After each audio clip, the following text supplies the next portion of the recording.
News, জনগণের power house. ঠিক মানে কম কথা নয়, এটা অনেক নিষ্ঠা, অনেক বড় প্রচেষ্টা মেধা উৎসব কমিটি রহিমের তত্ত্বাবধানে যেটা চলে, এইটা থাক, এটা দরকার। আমাদের ঘরের বাচ্চারাও কোন মানে উন্নীত হলো, আজকে যারা পুরস্কৃত হলো তাদের প্রতি যেমন শুভেচ্ছা, যারা হতে পারেনি তাদেরও কিন্তু আমি কম গুরুত্ব দিতে চাই।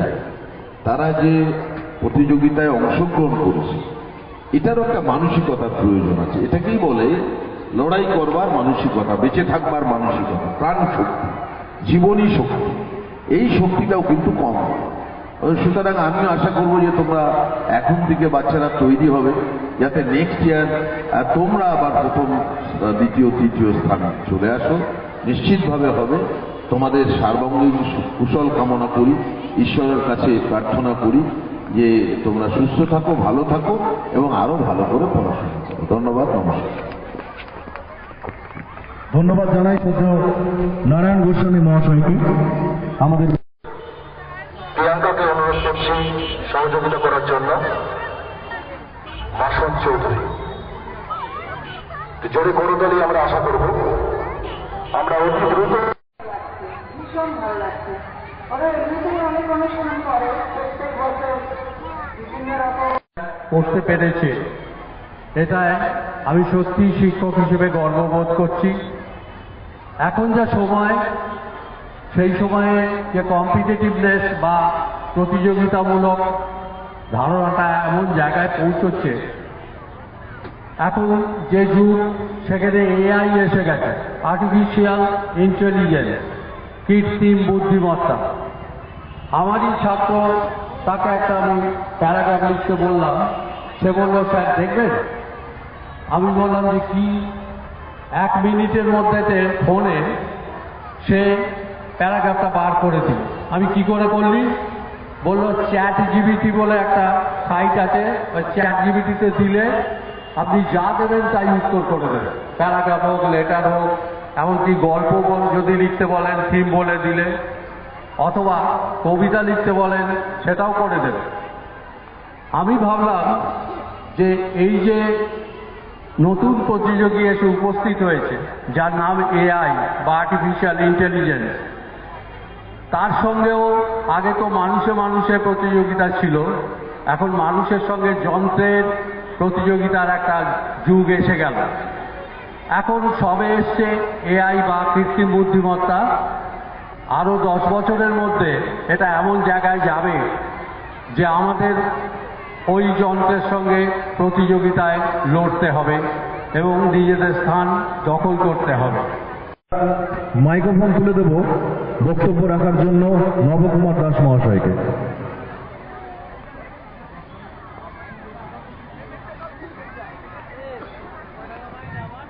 সবচেয়ে আনন্দ লাগলো এটাই যে আমি আজকে মঞ্চে এসে রঞ্জন মুখার্জি, উনি আমার ছেলে মেয়ে দুজনেই গার্জিয়ান ছিলেন। এই রঞ্জন মুখার্জি আজকে আমি স্টেজে দেখে প্রত্যেক বছর রহিমের কাছে আসি, আমার সাংঘাতিক আজকে বুকটা ভরে গেল।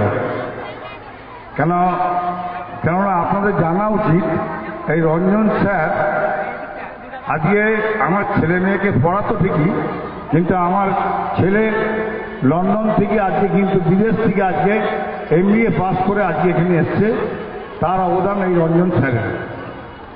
আর ইংলিশের দিকে যদি বলতে যাই, আমার ভগ্নিপোত সৌমেন্দ্র চক্রবর্তী, আমার বোন এখানে মঞ্চে বসে আছেন, উনি হচ্ছে ইংলিশ মাস্টারমশাই। এখনো ওনার কাছে 200 ছাত্রছাত্রী পড়েন। তা উনি যে একটা এত বড় ধরনের মাস্টারমশাই রঞ্জন স্যার, এবং রহিমের মধ্যে কিন্তু রহিম কিন্তু আমার ভাই, সম্পর্কে আমার ভাই হয়। তো এই জন্য ওর কাছে যেমন যে ছাত্রছাত্রী যেরকম, আমিও কিন্তু আজকে রহিমের কাছে আমি প্রত্যেক দিন প্রত্যেকটা অনুষ্ঠানে আমি আসতে পারি, আমি এই জন্য নিজেকে নিজে গর্বিত। একটু আগেই আবার নারায়ণ গোস্বামী সভাধিপতি এখান থেকে ঘুরে গেলেন। তা আমি বেশিক্ষণ সময় দেবো না, কেননা বাচ্চারা সব এখানে বসে আছেন প্রাইজের জন্য। তা আমি সবাইকে নমস্কার জানিয়ে, মঞ্চে যারা বসে আছেন তাদেরকেও নমস্কার এবং সালাম জানিয়ে মাইক্রোফোন রহিমের হাতে তুলে দিলাম। এবং সকল ওয়ার্কারকে পেয়েছি। দাদা এই অনুষ্ঠান একটুখানি হ্যাঁ ঠিক আছে, চলো চলো। কি বলবেন এরকম একটা উদ্যোগ? অ্যাকচুয়ালি কখনো কখনো মানুষ নির্বাক হয়ে যায়। মেধা উৎসব কমিটি, বিশেষত রহিম এবং তার টিম, তারা 250টা স্কুলের বাচ্চাদের মধ্যে ট্যালেন্ট সার্চ করছে। এটা একটা অনেক বড় বিষয়, এবং হাজার হাজার ছেলে মেয়ে এবং তার বাবা মা তারা উপস্থিত হয়েছে। মানে কি, যে আগামী দিনে যে দুরন্ত প্রতিযোগিতা আমাদের সামনে, আমাদের বাচ্চাদের সামনে সম্মুখীন, সেখানেও কিন্তু বাচ্চাদেরকে তারা মানসিকভাবে তৈরি করছেন, শক্তি যোগাচ্ছেন, যে দুরন্ত প্রতিযোগিতায় যাতে আমার সন্তানটাও টিকে থাকতে পারে। এইটাই হচ্ছে তার মূল লড়াই। যে ফার্স্ট সেকেন্ড হলো সেটা বড় কথা নয়। এই যে যুদ্ধ আরও যত দিন যাবে, যত পপুলেশন বাড়বে, স্টেট, ন্যাশনাল, ইন্টারন্যাশনাল লেভেলের কম্পিটিশন বাড়বে, সেই জায়গায় যেন আমার বাচ্চাটাও সক্ষম হয়, উপযুক্ততা অর্জন করে, তার জন্য এই ব্যবস্থা। উদ্যোক্তাদের অনেক শুভেচ্ছা জানাই এবং যারা পার্টিসিপেন্ট তাদেরকেও শুভেচ্ছা। এই জেলার প্রশাসনিক প্রধান আপনি, এই জেলার মধ্যে এরকম একটা উদ্যোগ, মানে এটা কতটা গর্বের? ভীষণ গর্বের, এবং সেই জন্য প্রত্যেকবারই মেধা উৎসবের এই মামুনমোড়ের মাঠে আমার ডাক পরে, আমি ব্যস্ততার মাঝখানে হলেও আমি চলে আসি। এবং আমার অশোকনগর উৎসবের আমি এটা মানে ওকেই দায়িত্ব দিয়েছি, রহিমকে, সেও এটা সেখানে করছে। আমি চেষ্টা করব যে রহিমের নেতৃত্বে গোটা অ্যাডমিনিস্ট্রেটিভ ডিস্ট্রিক্টে যাতে আগামী দিনে এই ধরনের ট্যালেন্ট সার্চের প্রোগ্রাম। দাদা অশোকনগর উৎসব কবে থেকে শুরু হচ্ছে? 12ই জানুয়ারি বিদ্যাসাগর, আমাদের স্বামী বিবেকানন্দের জন্মদিন 12ই জানুয়ারি। সেই দিন থেকে শুরু 19শে জানুয়ারি পর্যন্ত শেষ হবে। সায়েন্স এক্সিবিশন, এগ্রিকালচার এক্সিবিশন এবং কালচারাল বিভিন্ন প্রোগ্রাম, বিভিন্ন কম্পিটিশান, কলকাতা এবং বোম্বের শিল্পীদের নিয়ে গান, সব কিছু মিলেমিশে মেলা থাকছে হরিপুর মাঠে। নতুনত্ব কোনো চমক থাকবে? নিশ্চয়ই নতুনত্ব চমক থাকবে। সেই চমকের কথা এখন আর বলছি না, চমক আগে বলে দিলে আর চমক থাকবে।